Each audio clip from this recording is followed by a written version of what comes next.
Dans cette formation PHP, sur la base de l'application web de facturation que nous avons développée, nous souhaitons proposer à l'administrateur un bouton permettant d'éditer la facture du client au format PDF. Et nous allons le voir, c'est une classe offrant tous les objets nécessaires qui va permettre de disposer les éléments pour concevoir le document final par le code PHP. Cette solution doit être développée sur les travaux aboutis de la facturation client. Nous devons donc les réceptionner comme toujours. Ils sont proposés au téléchargement depuis le site bombache.fr. La décompression fournit les fichiers de l'application web pour la facturation, l'approvisionnement des stocks et la gestion des stocks. Pour mener à bien ces travaux, vous devez disposer de la base de données MySQL stock. Le cas échéant, vous devez la créer et importer le fichier stock.sql situé dans le sous-dossier BDD du dossier de décompression. Les informations du compte utilisateur associé sont dévoilées dans le fichier connexion.php du sous-dossier commun. Bien sûr, ce projet doit être référencé dans l'interface d'EasyPHP et les deux serveurs, naturellement HTTP et database, doivent être démarrés. Dès lors, nous pouvons débuter et cliquer sur le lien du projet pour accéder à sa page d'accueil. Nous accédons effectivement à l'interface web d'approvisionnement des stocks, tandis que nos travaux doivent porter sur la facturation. C'est la raison pour laquelle, en pied de page, je vous invite à cliquer sur la seconde icône. Cette fois, nous accédons à l'interface de facturation. Le principe est le suivant. L'administrateur désigne une référence client à l'aide de la première liste déroulante. Puis, il s'agit d'ajouter tour à tour les articles en choisissant une référence, un code article dans la seconde liste déroulante, en saisissant une quantité, en cliquant sur le bouton Ajouter. Vous remarquez à ce titre que la facture se construit dans la partie inférieure de l'interface web. À l'issue, l'administrateur n'a plus qu'à cliquer sur le bouton Valider pour archiver la commande en base de données MySQL. Un message de succès est retourné à l'issue du traitement. Une fois la commande validée, donc archivée en base de données, nous proposons de greffer un bouton d'édition en bas de la facture client, soit en bas de l'interface. Ce bouton n'existe pas, il doit donc être créé pour apparaître dynamiquement. Un calque de réception à piloter par le code client est nécessaire, donc il doit posséder un identifiant. Souvenez-vous, en effet, c'est la fonction JavaScript récolter exploitant des objets Ajax qui récolte les traitements réalisés par le serveur. À la racine du dossier de décompression, je vous propose de cliquer droit sur le fichier facturation.php dans le menu contextuel, de choisir de l'ouvrir avec un éditeur comme le Notepad. Tout en bas de la page, le temps de l'atteindre, et je vais donc vous indiquer la ligne précisément, nous devons nous positionner après le div fermant de cette facture, soit après la ligne 223. Et je vous propose que nous ajoutions deux calques, soit deux balises div HTML.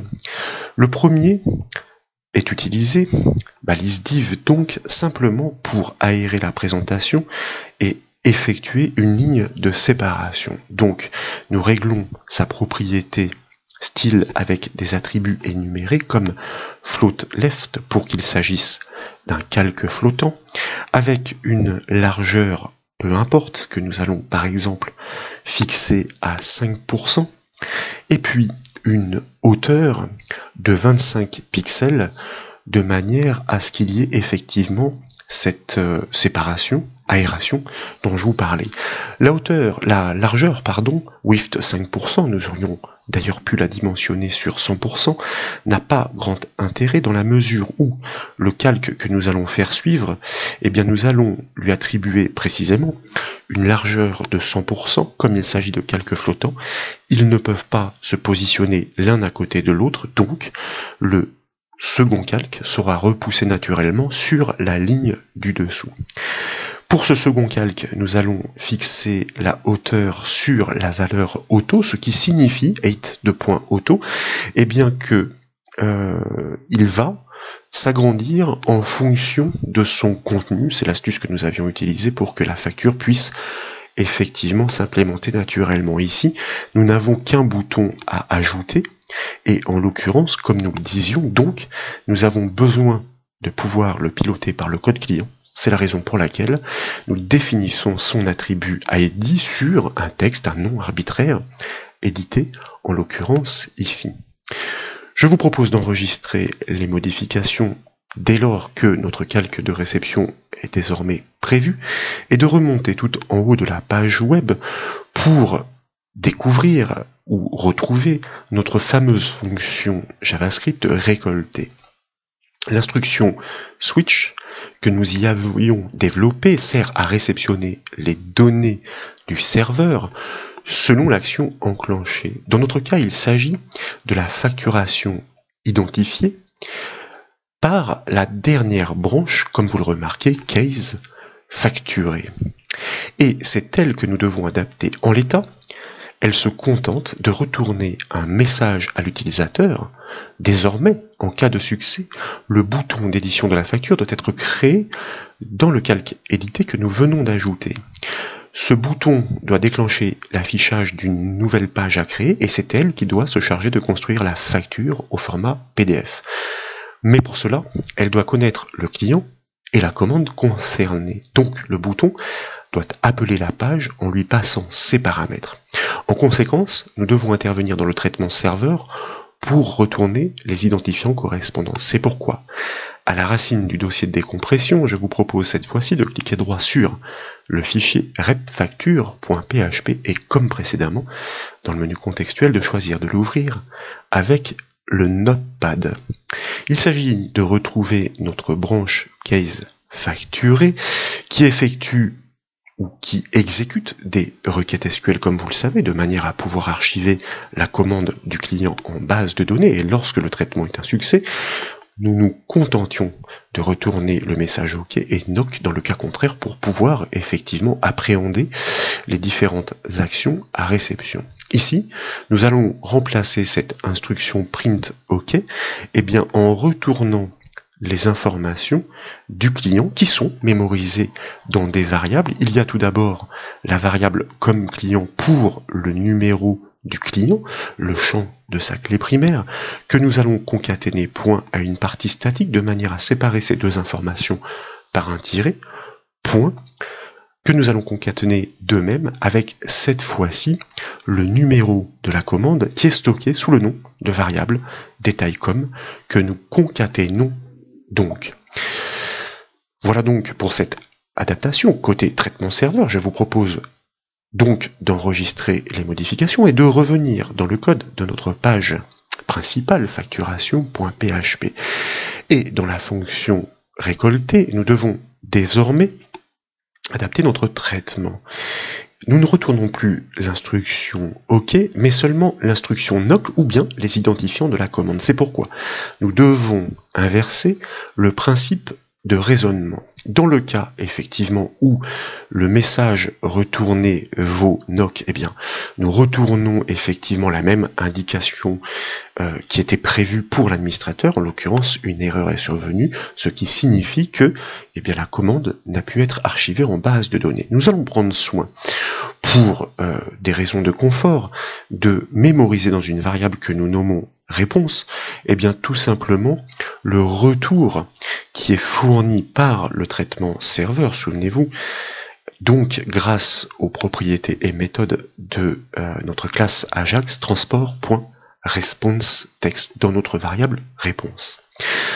Dans le cas contraire, donc dans le cas où effectivement le message retourné ne vaut pas NOC, cela signifie que la commande a été archivée avec succès dans notre base de données.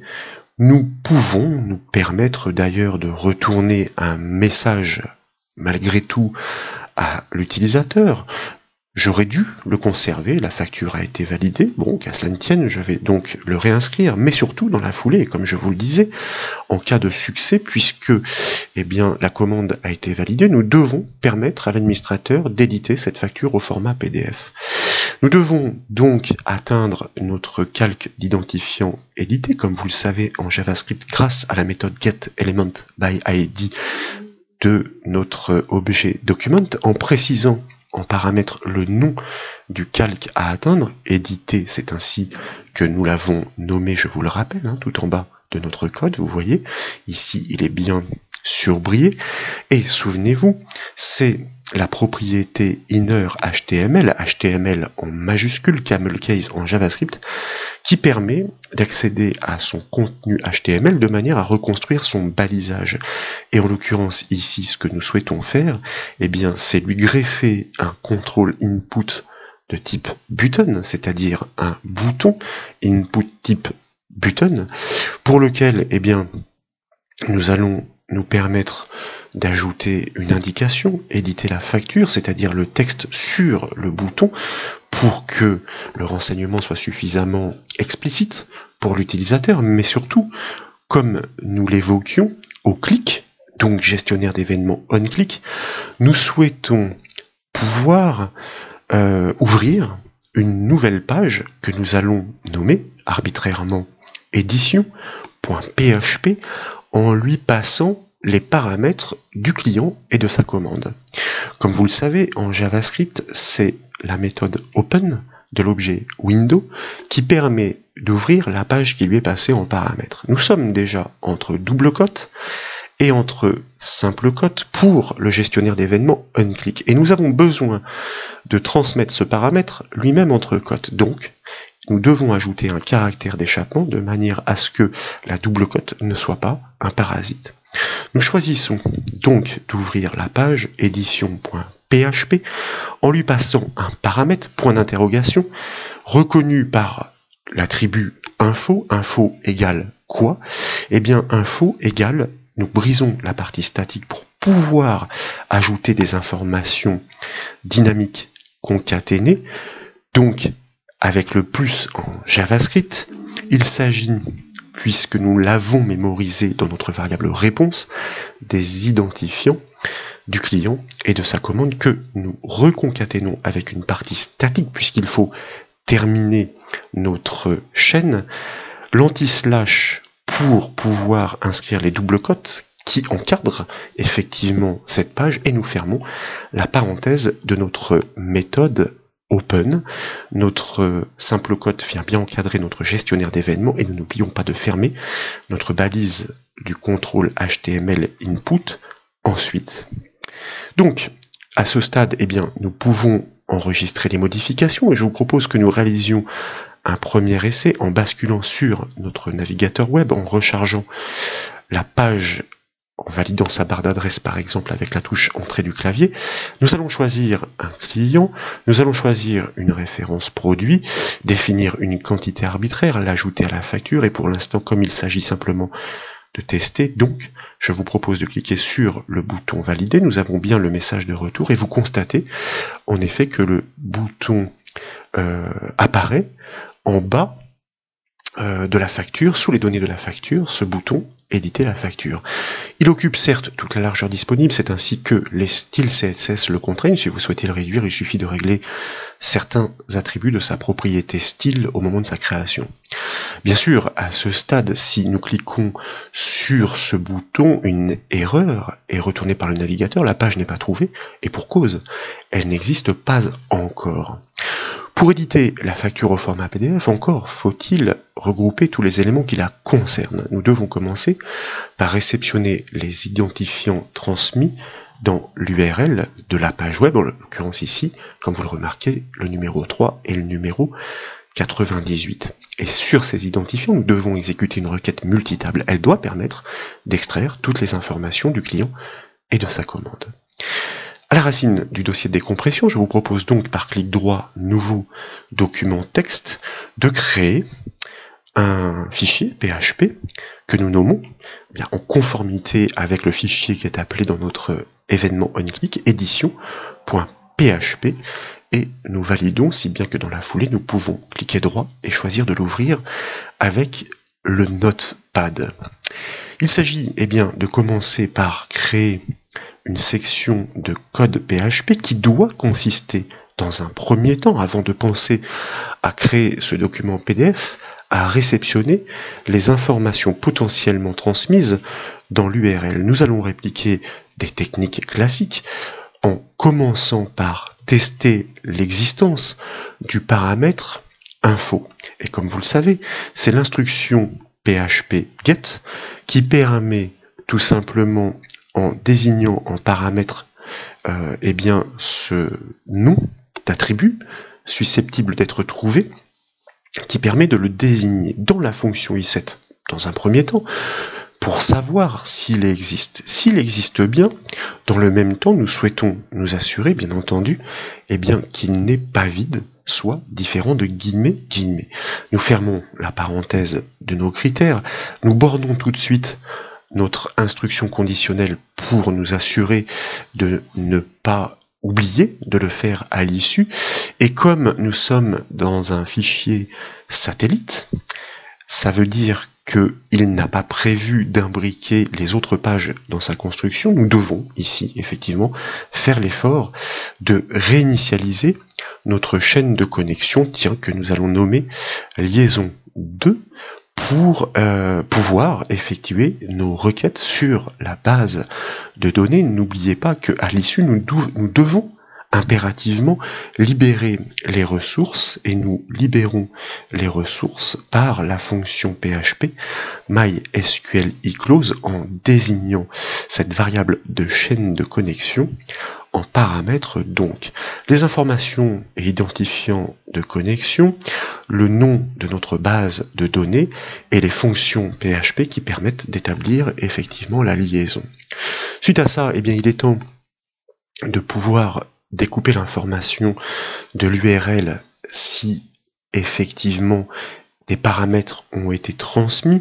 C'est la raison pour laquelle je vous propose de créer une variable au nom suffisamment explicite, tab_param, c'est-à-dire un tableau de paramètres, certes très petit, puisqu'il n'y en a que 2, et c'est notre fameuse fonction PHP explode qui permet de découper selon le caractère qui lui est passé en premier paramètre, la chaîne qui lui est passée en second paramètre. Cette chaîne, quelle est-elle? Eh bien, c'est l'information du paramètre info de l'URL donc que nous lui passons. Il en résulte effectivement un tableau de variables. En première rangée, nous allons y retrouver le numéro de client, et dans la deuxième rangée, nous allons y retrouver le numéro de la commande, soit tous les éléments nécessaires pour réceptionner les informations issues de la base de données afin de produire la facture au format PDF.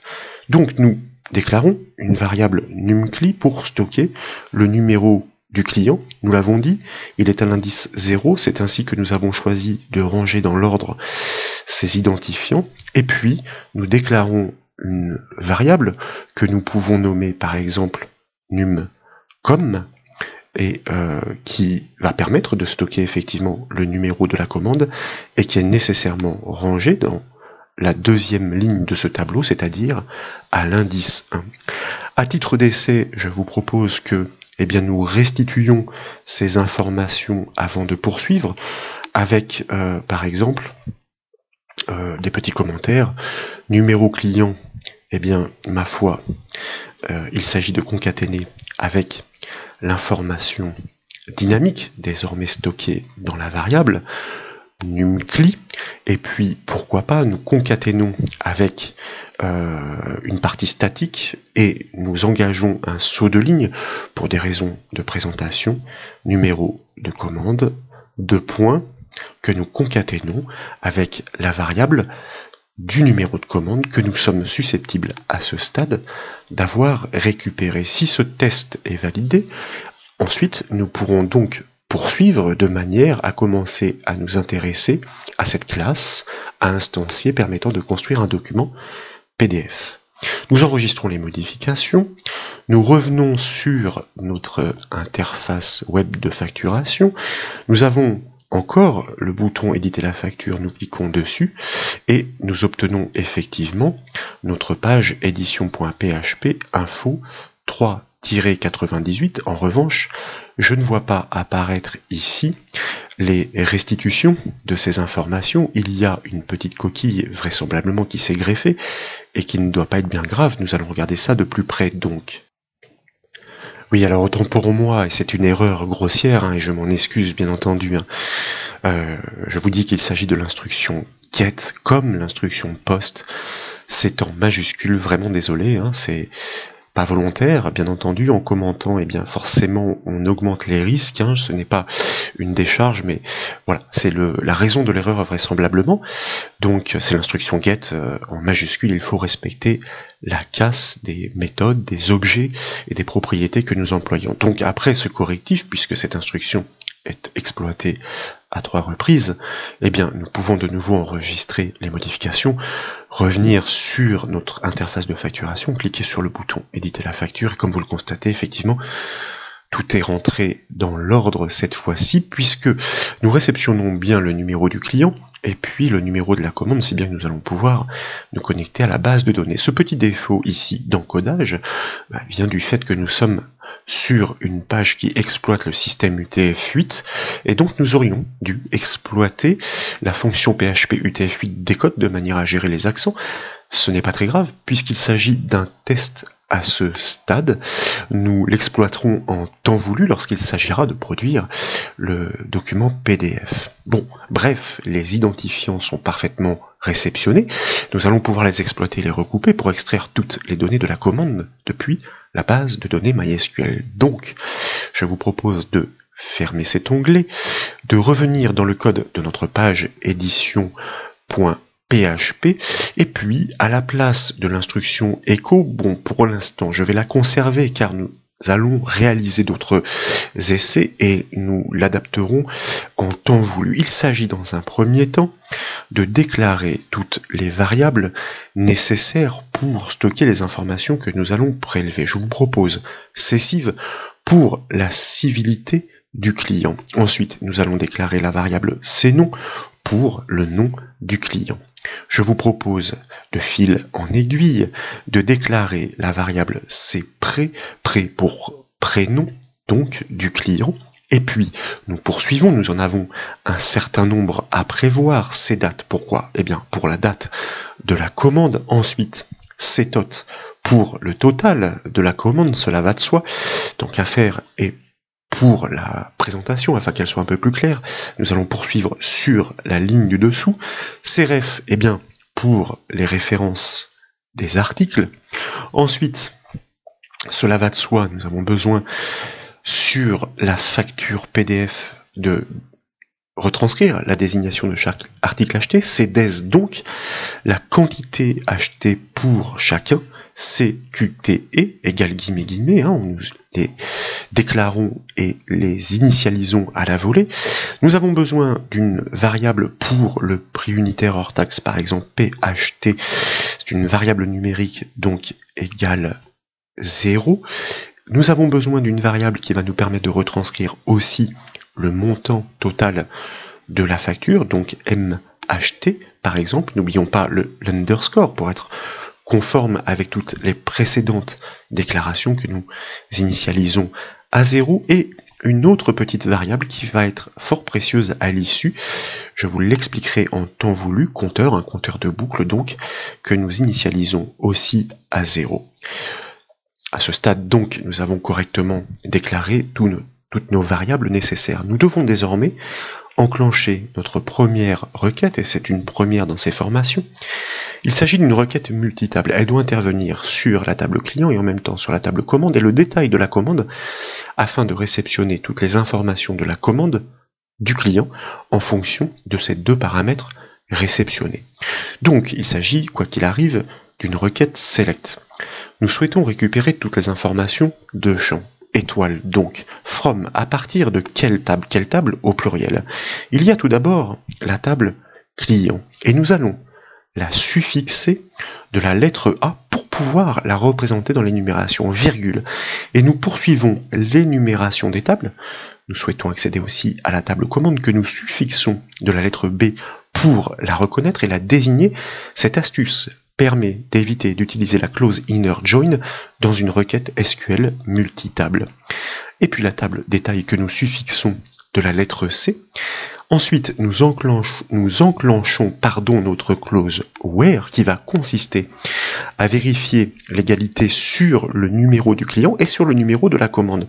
Et c'est là que notre suffixe intervient pour qu'il n'y ait pas d'ambiguïté dans cette clause where. Je vous rappelle que nous allons revenir sur notre base de données.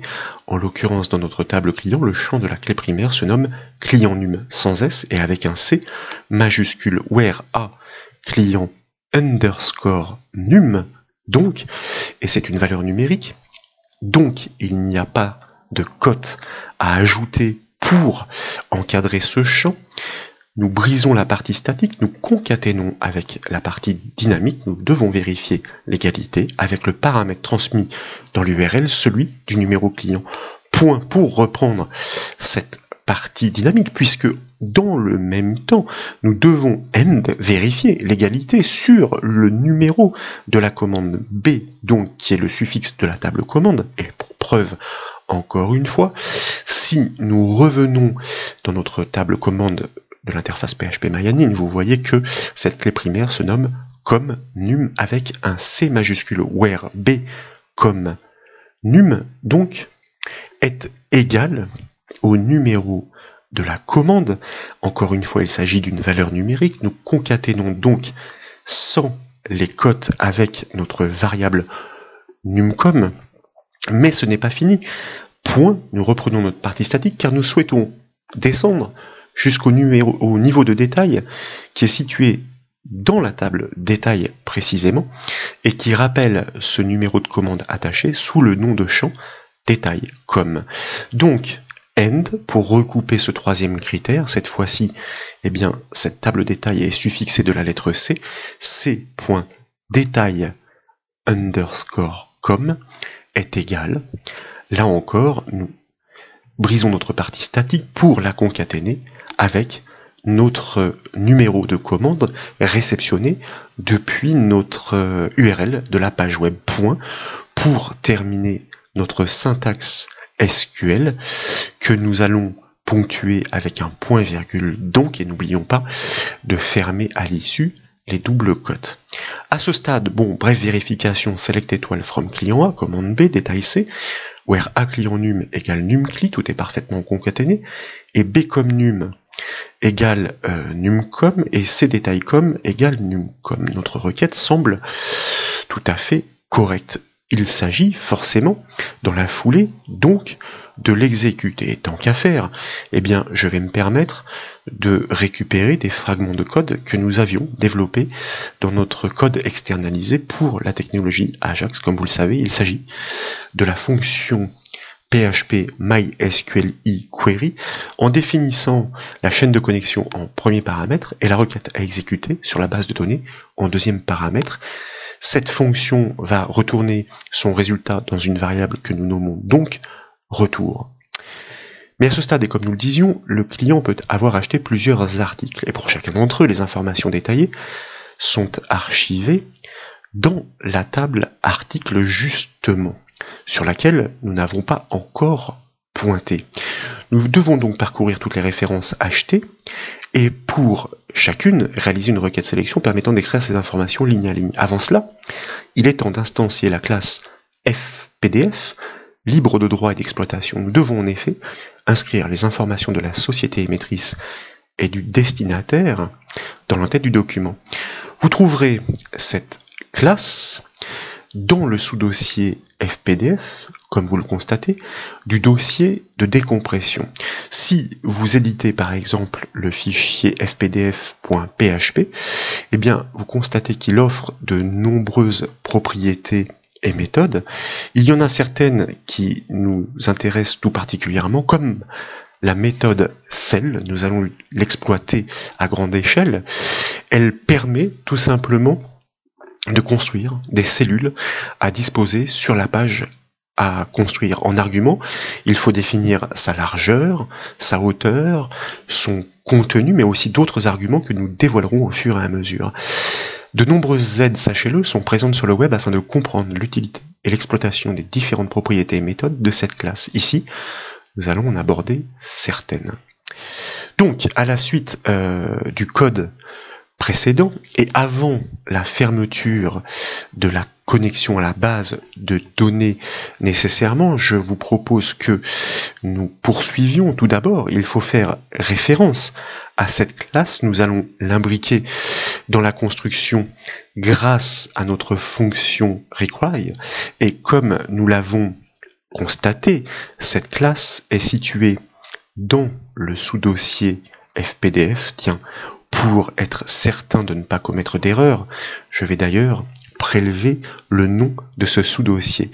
Et ce fichier se nomme fpdf.php.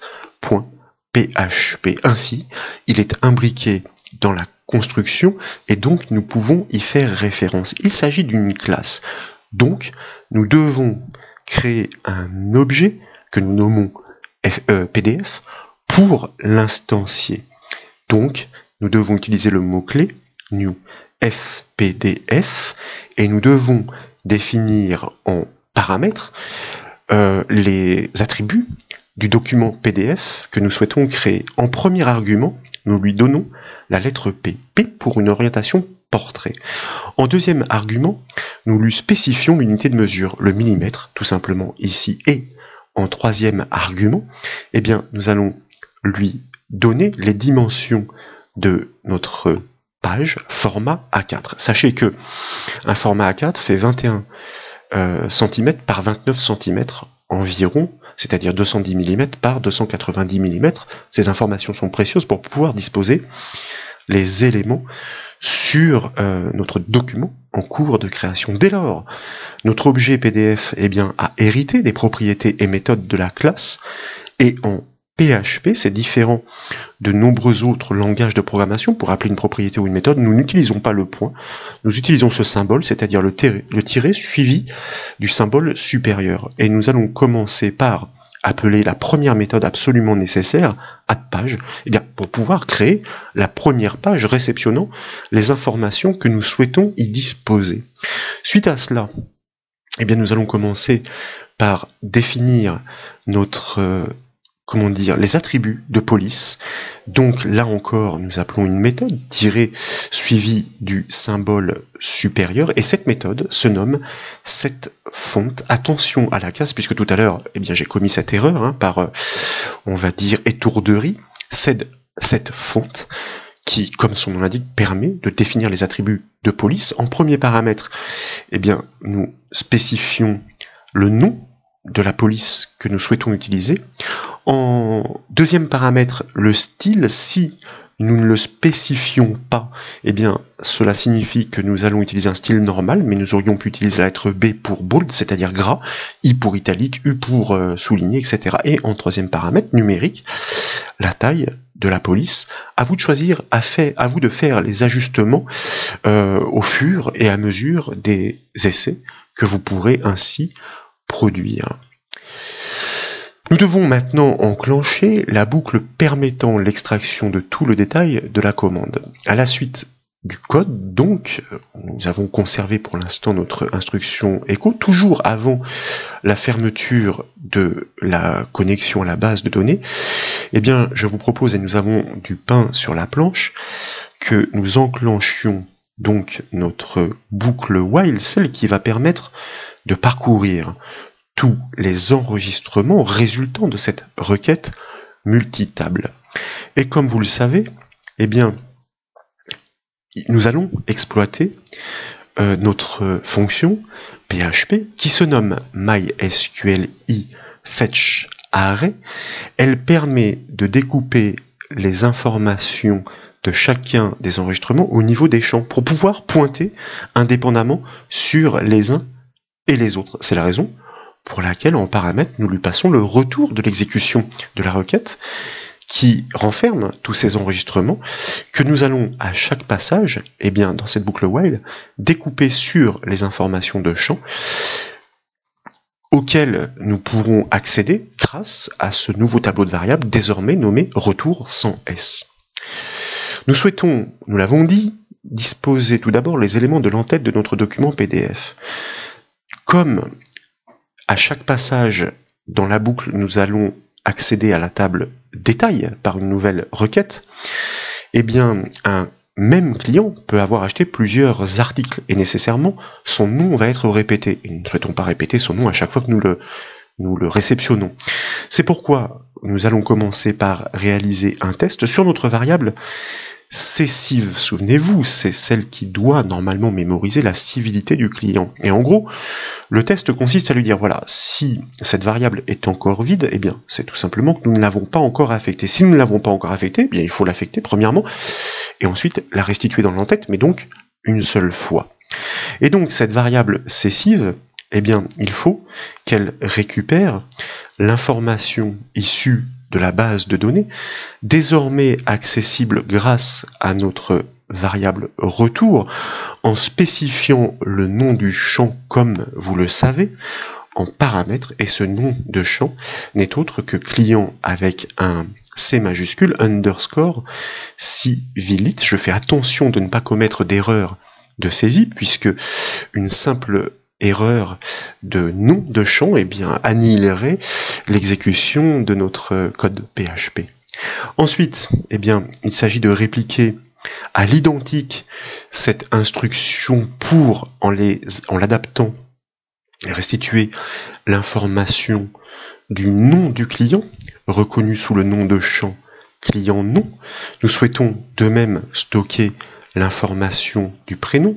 Je vous rappelle que nous avions à ce titre déclaré la variable cpré et que notre champ se nomme client prénom. Vous pouvez le vérifier dans la table de la base de données MySQL.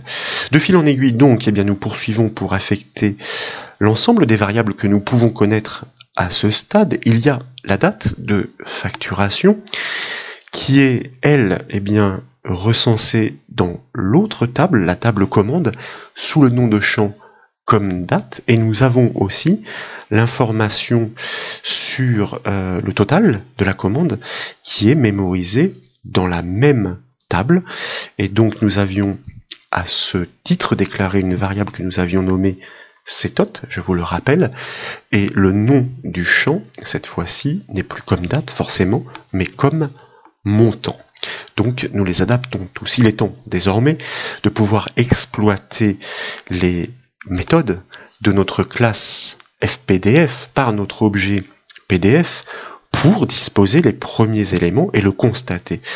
Donc nous exploitons notre objet pdf, nous appelons par la même symbolique sa première méthode, comme je vous le disais, celle pour construire notre première cellule à laquelle nous allons passer une hauteur de 35 mm, une largeur indifférente, je vais vous expliquer pourquoi 10 mm, ce n'est pas gênant, un contenu vide puisque nous souhaitons débuter en aérant la présentation, c'est-à-dire pas trop près du bord. Cette cellule ne doit pas avoir de bordure, donc argument 0, 1 sinon. À l'issue de cette cellule, eh bien, nous souhaitons imposer un retour à la ligne, puisque nous souhaitons commencer en dessous, donc argument 1, 0 sinon. C'est pourquoi la largeur n'est pas importante.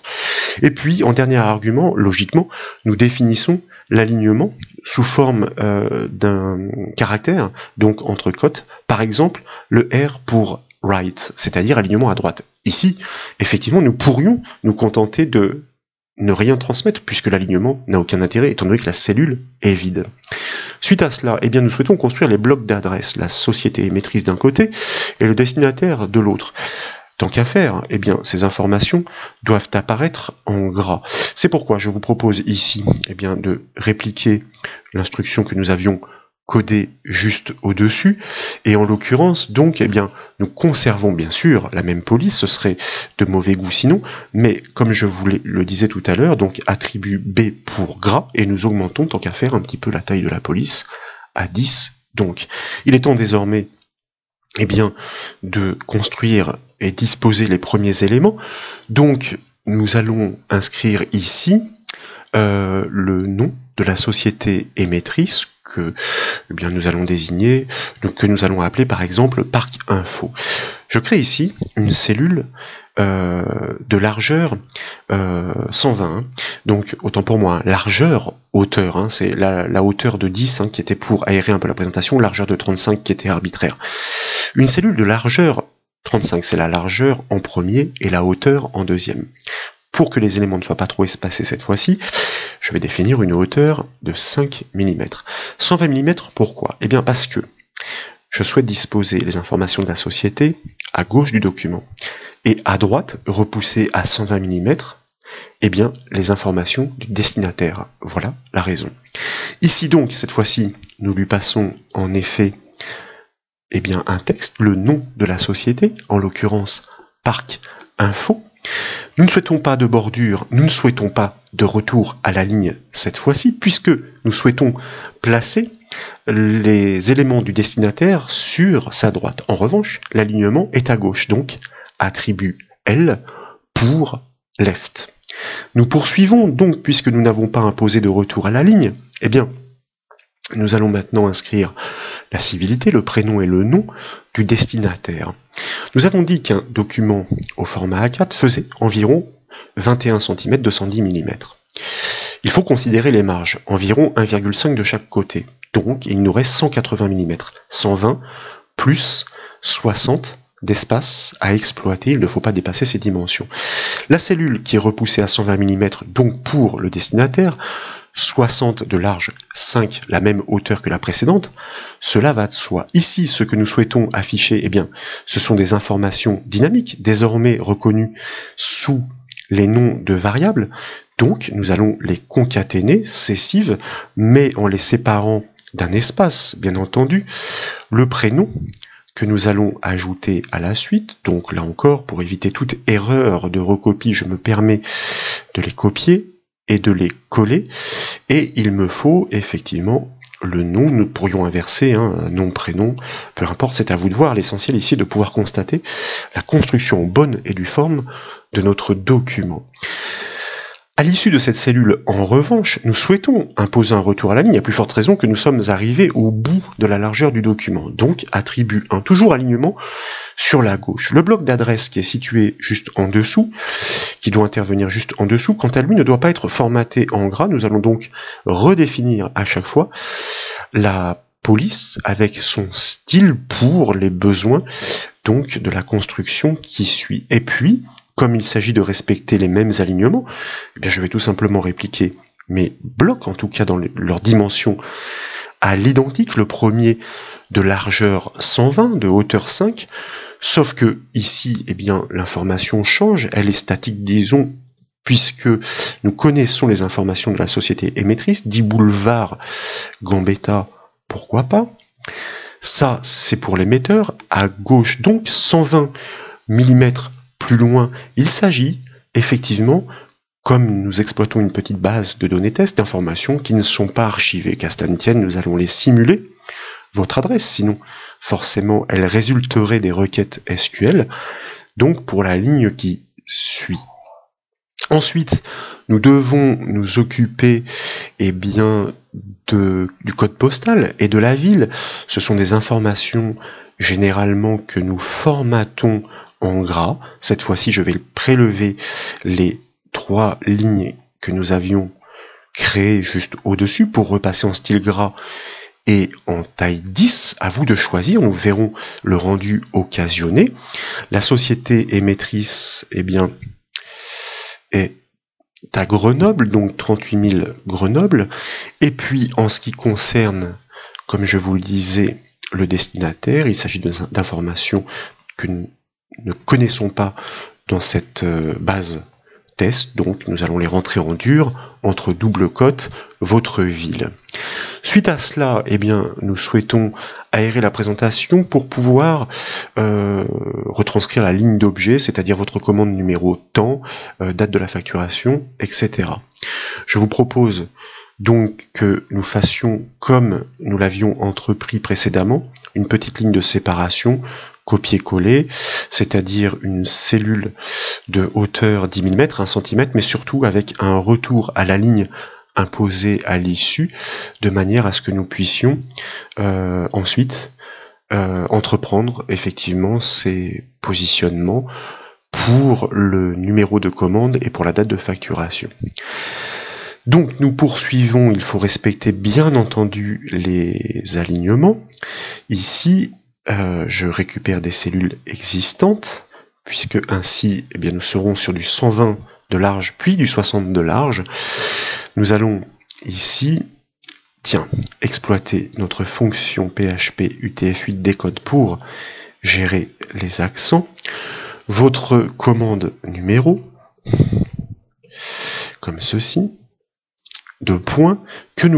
information que nous devons concaténer avec, alors attention, puisque là je suis en train de me tromper, c'est pas entre double cote, le UTF-8 décode c'est une fonction PHP, c'est le texte qui lui est passé en paramètre, bien entendu, qui doit être entre double cote, fonction que nous concaténons avec le numéro de commande, qui est, comme vous le savez, stocké dans notre variable numcom.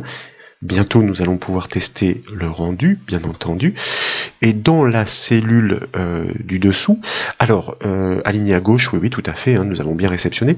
La date de facturation, en revanche, nous ne souhaitons pas la faire apparaître, pour des raisons de présentation, en 10 et en gras. Donc, nous redéfinissons la police avant de l'inscrire dans sa cellule.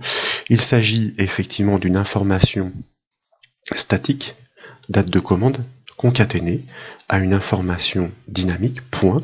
Cette date de commande qui est reconnue sous le nom de variable cdate, que nous avons réceptionnée grâce à notre tableau de variables retour, cdate, nous imposons bien le retour à la ligne, etc., etc. Suite à cela, une fois de plus, avant de concevoir le détail de notre facture, nous souhaitons imposer une ligne de séparation, histoire de présentation. Il est temps donc d'effectuer les premiers tests. Vous voyez qu'on a pas mal codé, mais finalement ce sont des techniques que nous répliquons à l'identique.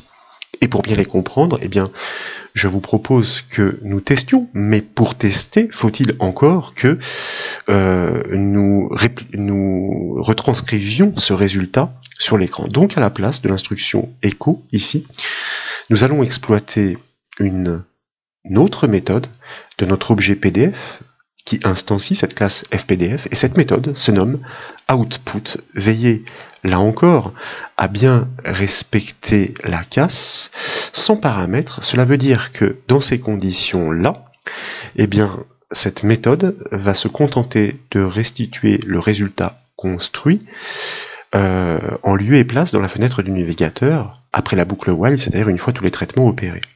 Je vous propose de revenir sur notre interface, de cliquer sur le bouton éditer la facture. Alors je vois qu'il y a une erreur vraisemblablement qui n'est pas très grave en ligne 12, sans doute une erreur d'étourderie. Il y a quelque chose à corriger, nous allons le voir tout de suite. Oui, décidément, désolé pour ces petites coquilles, alors ça saute pas forcément aux yeux. C'est pas le égal qui manque, c'est tout simplement, regardez ici dans la déclaration de variable, j'ai tout simplement oublié le symbole $, absolument nécessaire bien entendu, et donc notre variable n'est pas reconnue en tant que telle.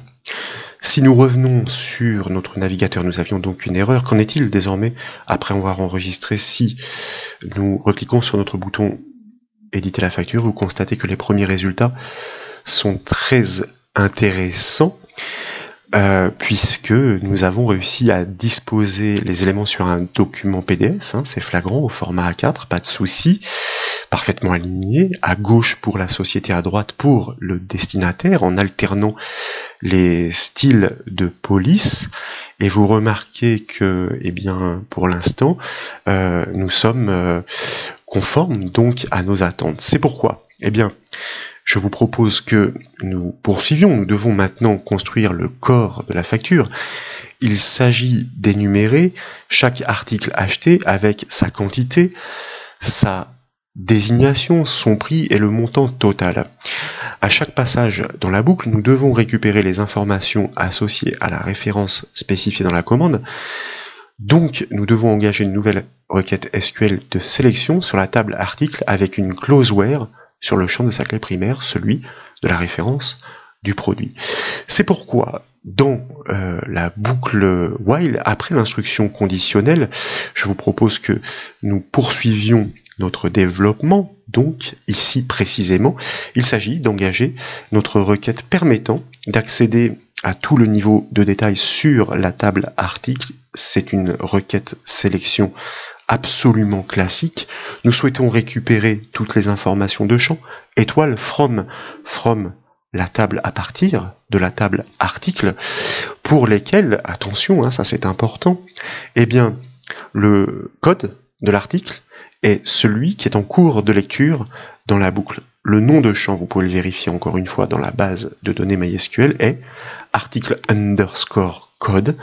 Il s'agit d'un champ textuel, donc pour l'équivalence avec la partie dynamique, nous devons nécessairement l'encadrer de code, simple code donc. Point pour la concaténation, et il s'agit d'une information à laquelle nous pouvons accéder grâce à notre variable retour, et en l'occurrence, il s'agit ici de faire la correspondance avec le champ détail ref, puisque dans notre table détail, eh bien, nous avons inscrit le code de l'article acheté en cours de lecture, bien entendu, par le client. Point, bien entendu, car nous devons ensuite reprendre la partie statique pour nécessairement fermer cette simple cote de ce champ textuel pour l'égalité de la clause where, point virgule pour ponctuer la syntaxe de la requête SQL, et nous n'oublions pas, bien sûr, de fermer les doubles cotes. Suite à cela, et comme toujours, nous exécutons notre requête sur notre base de données, sauf que nous allons bien sûr changer le nom de la variable de retour pour une bonne et simple raison, c'est que nous exploitons déjà un nom de variable retour qui est nécessaire à continuer d'exploiter dans l'enchaînement de cette boucle réponse, par exemple au pluriel MySQL eQuery. Sur notre base de données, nous exécutons notre variable requête, et comme nous le faisons désormais à chaque reprise, eh bien notre fonction MySQL fetch array va nous permettre de découper cette information au niveau des champs sur les informations stockées dans la variable réponse. Il va en résulter une variable que nous allons nommer réponse sans S cette fois-ci, un tableau de variables dans lequel vont être rangées toutes les informations de l'article en cours auxquelles nous allons pouvoir accéder par ces informations de champ. Ce que je vous propose de faire sans plus attendre, attention de ne pas oublier de ponctuer la syntaxe car nous aurions encore eu de mauvaises surprises. Réponse donc, et il s'agit de stocker dans les différentes variables ces éléments, ces refs.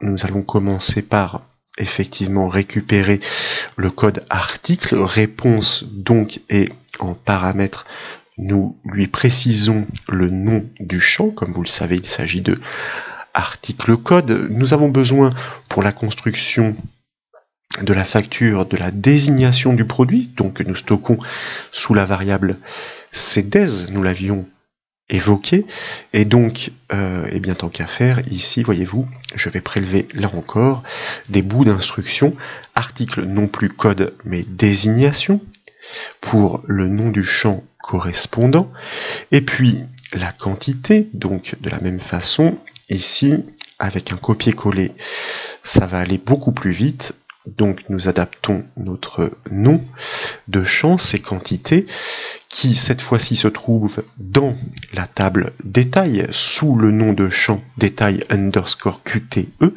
Il s'agit, bien entendu, de pouvoir réceptionner le prix unitaire, CPHT de notre article, et il est stocké dans le champ qui se nomme article PUHT, alors en majuscule pour bien respecter la casse, sauf que, pour des raisons de présentation et d'homogénéité, nous allons prendre soin de le formater à l'aide de la fonction PHP qui se nomme numberFormat, et donc en paramètre, nous allons lui passer tout d'abord effectivement le prix à formater, la valeur numérique, virgule en deuxième paramètre, le nombre de décimales que nous souhaitons conserver, virgule 2 donc, virgule en troisième paramètre, entre simple cote, une virgule pour lui indiquer que le système décimal à exploiter est la virgule, et virgule en dernier paramètre, entre simple cote un espace, pour lui demander d'ajouter, d'afficher les séparateurs de minier pour les grandes valeurs. Nous devrions à ce stade être en conformité. Il est important de pouvoir restituer le montant total pour cet article en fonction de la quantité achetée. Donc c'est une sorte de champ calculé dans la variable CMHT. Là encore, et tant qu'à faire, il s'agit de le formater à la volée grâce à notre fonction PHP numberFormat, et nous devons pointer sur notre quantité et sur notre prix unitaire. Et donc, nous allons effectivement ici pointer sur notre quantité à multiplier par le prix unitaire. Alors je m'aperçois d'ailleurs au passage d'une petite erreur qui n'a pas dû vous sauter aux yeux, dans la mesure où la quantité est issue de la première requête, et donc c'est une information qui est retournée par le tableau de variables retour et non réponse. Donc vous voyez les problèmes des copier-coller lorsque on fait des erreurs d'étourderie et qu'on ne pense pas à les adapter. Donc, retour détail quantité que nous devons multiplier par le prix unitaire, c'est-à-dire réponse cette fois-ci, puisque c'est bien dans la table article PUHT que nous formatons exactement de la même façon. Et suite à cela, pour chaque passage dans la boucle en effet, nous souhaitons disposer les éléments dans des colonnes. Donc, nous allons de nouveau exploiter notre objet cell. Avions-nous pris soin de remettre la police en taille 9 et en Arial? Oui, c'est le cas. Donc, tant qu'à faire, voyez-vous, nous allons ici prélever une ligne pour l'adapter. Je vous rappelle que nous sommes dans la boucle. Je vous propose que nous commencions par une cellule de largeur 2 cm, de hauteur 10 cm. Nous sommes en train de construire notre tableau. Mais celle-ci est destinée à réaliser un petit décalage par rapport au bord gauche, histoire de présentation. Donc, nous la laissons vide. Pas de retour à la ligne, nous sommes dans un tableau, je vous le rappelle. Tous les articles doivent être restitués, toutes les informations d'un même article doivent être restituées sur la même ligne, donc pour l'instant, effectivement, pas de retour à la ligne. Et puis, ensuite, donc, nous souhaitons pouvoir afficher les informations de la référence dans une cellule de largeur 2 cm, cela suffira. Il s'agit de la donnée qui est désormais stockée sous le nom de variable cref. Donc nous lui passons en paramètre. En revanche, et cette fois-ci, nous souhaitons une bordure, c'est une première, paramètre 1, 0, pas de retour à la ligne, aligné à gauche car il s'agit d'un texte. Après la référence, nous souhaitons afficher la désignation. La désignation est une information plus longue. Donc, nous allons prendre une cellule de largeur 70. Il faut toujours veiller à bien être dans la largeur de 180 qui est exploitable. Toujours sur la même hauteur, 10 donc, sauf que cette fois-ci, nous lui passons la variable cdes en troisième paramètre, toujours avec une bordure, toujours sans retour à la ligne, bien entendu, et puis nous poursuivons pour les autres informations à restituer. Après la désignation, nous souhaitons la quantité. La quantité, c'est une petite valeur, elle ne prend pas beaucoup de place, c'est ce que je voulais signifier, donc nous pouvons réduire la largeur à 10 cm, ce sont des tests que j'ai effectués pour un rendu qui soit suffisamment intéressant, on va dire. Toujours à côté, la cellule donc pour le prix unitaire hors taxe de l'article, oui, alors mon copier-coller entre-temps, effectivement, je l'avais modifié, forcément ça ne peut pas fonctionner, décidément, voilà, donc là je reprends, tout rentre dans l'ordre. Le prix unitaire, bon, c'est une donnée qui est un peu plus large, donc on prévoit une largeur de 30 mm, pourquoi pas. Reconnu, stocké sous le nom de variable CPHT et logiquement formaté correctement. Donc ici nous remplaçons le nom de variable. Vous voyez, ça paraît un peu fastidieux, mais encore une fois que le tout est posé, finalement, ce principe d'édition dynamique de facture se fera à grande échelle pour chacun des clients qui va passer. Donc c'est un petit effort à faire en amont. Pour le montant total de l'article, je vous propose que nous grossissions la police, donc nous allons appeler notre méthode set font, Arial, bold, en taille 10. Il s'agit ensuite de restituer dans une autre cellule, toujours à côté, cette information, largeur 30, donc comme la précédente. Le nom de la variable est MHT, avec une bordure comme les précédentes, et cette fois-ci, bien sûr, puisque c'est la dernière cellule de l'article, un retour à la ligne, donc paramètre 1. Alors, autre chose à laquelle je n'ai pas pensé, vous voyez ici, pour les alignements, lorsqu'il s'agit de valeurs numériques, autant les aligner à droite, avec l'attribut R, bien entendu. R, donc, pour le prix unitaire, pour le montant total, etc. Et puis, n'oublions pas de replacer les attributs de police sur un style normal pour la suite, puisque eh bien, dans la boucle, nous allons reprendre pour les autres codes articles. Je vous propose enfin d'incrémenter notre variable compteur qui, vous le constaterez, sera fort utile. J'espère à ce stade ne pas avoir commis d'erreur de syntaxe, encore une fois, mais nous les corrigerons si d'aventure elles se révèlent. La facture n'est pas terminée, mais nous pouvons néanmoins tester son rendu. Alors je vous propose d'enregistrer les modifications, de revenir sur notre interface de facturation et de cliquer sur le bouton éditer la facture, et vous voyez que vraisemblablement, eh bien, nous obtenons un rendu qui est tout à fait intéressant. Problème d'encodage, mais comme je vous le disais, ça, ce n'est pas très grave, tout dépend du système qui est défini pour cette page. En l'occurrence, elle n'est pas imbriquée dans les autres, et donc son système d'encodage n'est pas défini, c'est pour ça que UTF-8 décode, normalement aurait fonctionné, mais voyez-vous, ici, ce qui nous intéresse, c'est la construction du PDF, et puis quand nous reprendrons ces formations, nous les construirons correctement de manière à ce que nous n'ayons pas ces petites mésaventures. Poursuivons, je vous propose de faire un test un peu plus abouti avec une autre référence client, et nous allons ajouter des articles tour à tour pour constater si oui ou non, eh bien, la construction s'opère convenablement au fur et à mesure du passage dans la boucle. On va acheter plusieurs articles et faire varier volontairement les quantités pour obtenir un montant, eh bien, on va dire suffisamment conséquent. 4 articles.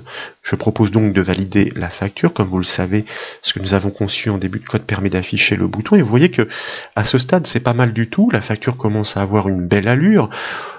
Il s'agirait éventuellement de travailler sur les retraits dans les cellules, mais pour cela, il faudrait implémenter les différentes méthodes de la classe. Bon, bref, les éléments sont néanmoins parfaitement listés, restitués et alignés à droite et à gauche selon les indications que nous avons fournies.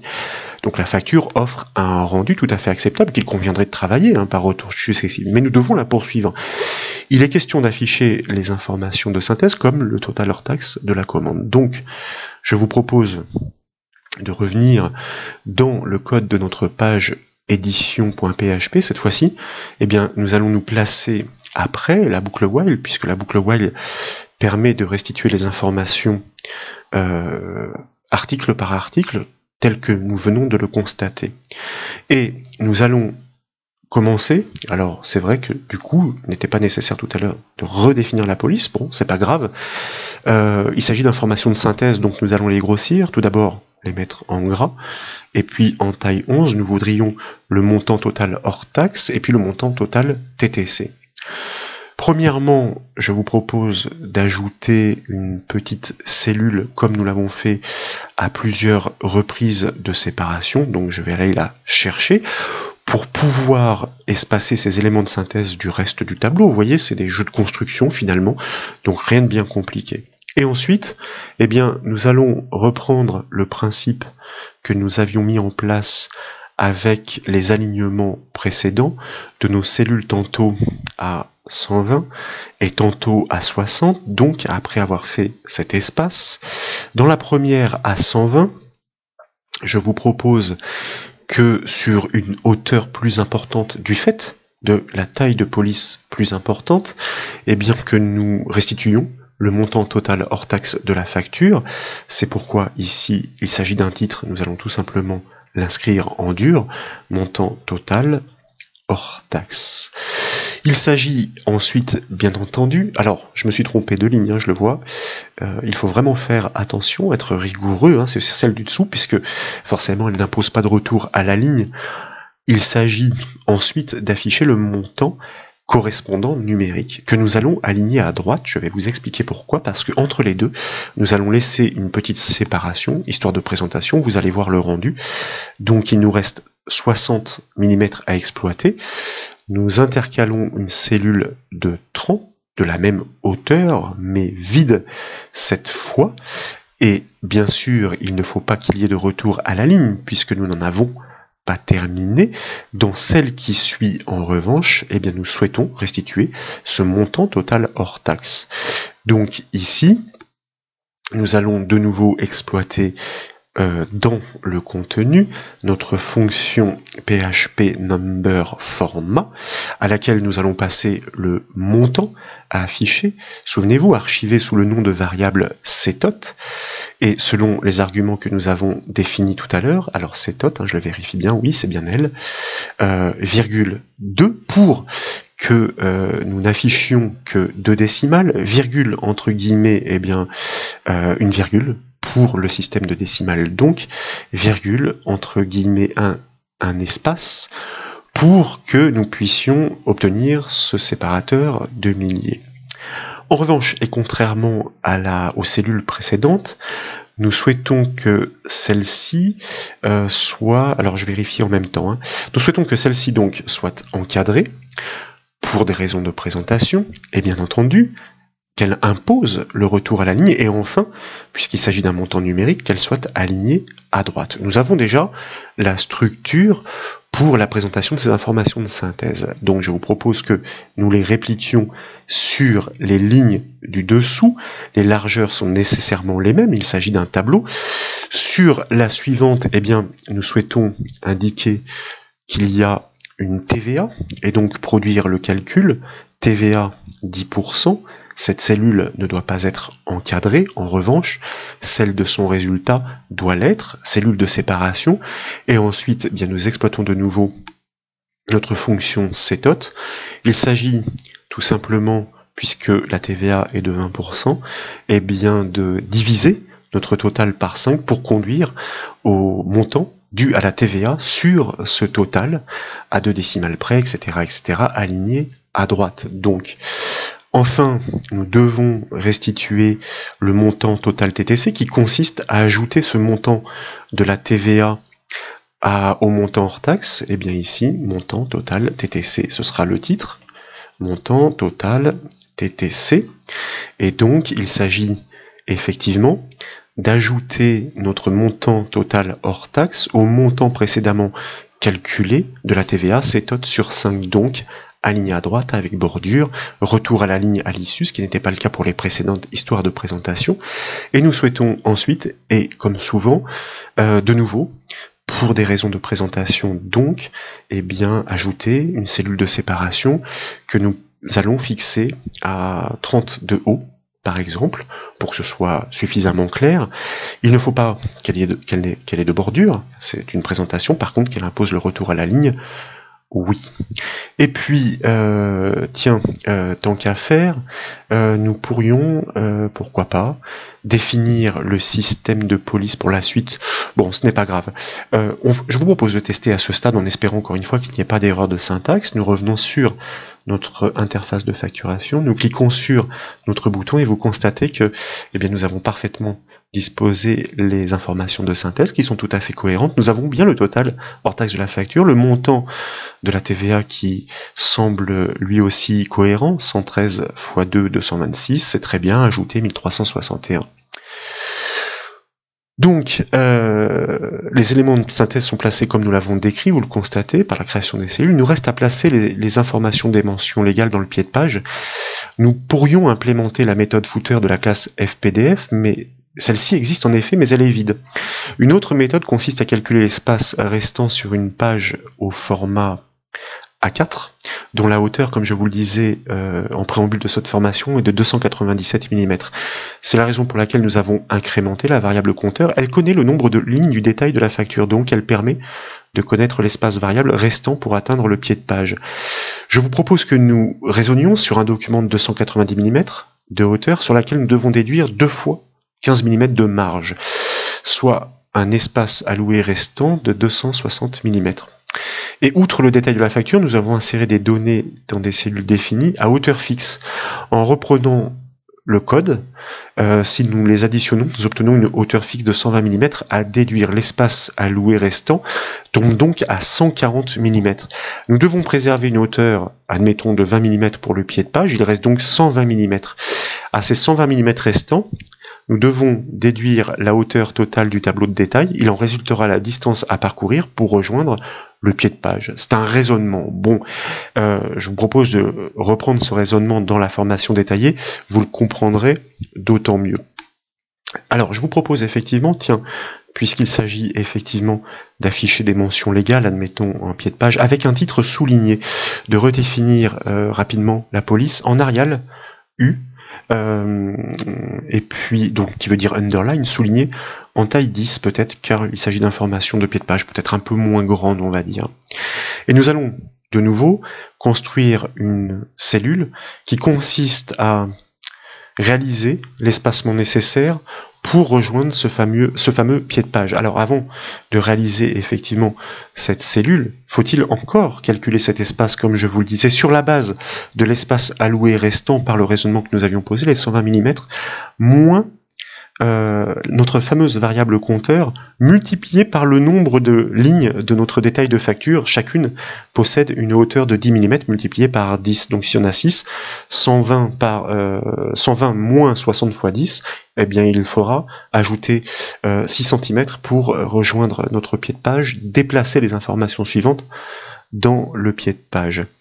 Donc, eh bien, dans la foulée, sur la base de cette variable ainsi calculée, nous créons une nouvelle cellule. La largeur nous importe peu, sa hauteur cette fois-ci est dynamique, c'est intéressant, et donc c'est restant, c'est-à-dire la distance pour repousser encore une fois au pied de page, avec un retour à la ligne pour que nous puissions ensuite y disposer les informations donc dans le pied de page, ou à peu près, il s'agira d'adapter ces calculs, sur une largeur, pourquoi pas, de 60, cela devrait suffire, une hauteur de 10, car nous souhaitons dans un premier temps uniquement inscrire un titre, comme par exemple mention légale et conditions, et dans la foulée, pour le descriptif, sur la ligne du dessous, d'où le saut de ligne imposé par ce paramètre, alors aligné à gauche, ce sera mieux tout de même, eh bien, nous allons redéfinir la police sans attribut particulier, avec des caractères plus petits, pas de style, comme nous le disions donc, et il s'agit ensuite sur une largeur plus importante finalement, puisque nous pourrions exploiter celle de notre page au format A4 en 180, et bien ma foi, les fameuses conditions générales, mentions légales, etc., soit bla, bla, bla, bla. Donc, nous enregistrons les modifications, nous proposons de tester en revenant sur notre interface et en cliquant sur le bouton éditer la facture, et vous voyez que c'est parfait, nos mentions légales sont repoussées en bas du document, quasiment au pied de page grâce à ce calcul dynamiquement, donc si le tableau augmente, eh bien notre variable restant parcourra moins de distance, mais nous aurons toujours ces informations au même endroit par rapport au bord inférieur de la page, et s'il est plus petit, eh bien la variable parcourra d'autant plus de distance. Il conviendrait éventuellement ici, vous voyez, de réduire l'espace entre ces deux cellules. Bon, ce sont des petites adaptations, maintenant que nous avons compris le principe, finalement le plus dur est fait. Je vous propose pour terminer, eh bien, quelque chose de particulièrement intéressant. Lorsque nous facturons un client, il est important d'archiver chacune de ces factures, et vous pouvez constater dans le dossier de décompression la présence d'un sous-dossier facture qui est prévu à cet effet.